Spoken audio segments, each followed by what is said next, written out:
আজকে এসে আমার বিশ্ব সুন্দরী দিদি বাড়িতে। এখন দিদি আর আমি যাচ্ছি একটু নীলগঞ্জের দিকে, চলো যাওয়া যাক। ক বছর পরে আসলি দি আমাদের বাড়িতে তুই? আমি 10-15 দিন পর পরই চলে আসি।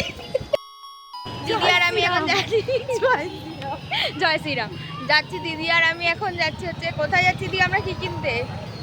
সোনার চেন কিনে দিয়েছে দিদি আমাকে, আজকে কিনে দে। এখন দিদি আর আমি যাচ্ছি। দিদি এখন একটা চেন কিনলো আমার বোনের বরের জন্য, আমাদের জামাইকে নিয়ে, জামাই। আসল কথাটা, আমরা এসছি অ্যাকচুয়ালি কেক কিনতে, কারণ কালকে হচ্ছে রাত পরে মাদার্স ডে। তো চলো কেকটা কিনে নিই। এটা মাদার্স ডে কেক দেখাও দিই।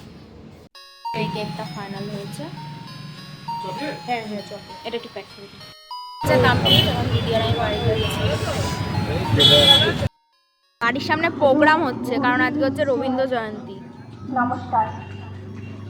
এই যে আমাদের বাড়ি, আর এই যে হচ্ছে প্রোগ্রাম। আর আমি এখন একটু প্রোগ্রামটা তাহলে দেখেই আসি। চল। Mother's day happy birth happy mother's day.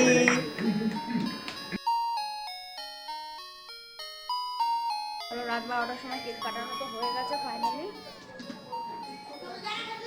এবার শুই, কারণ কালকে আমাদের সকাল সকাল উঠতে হবে, বাড়িতে আবার পুজো আছে।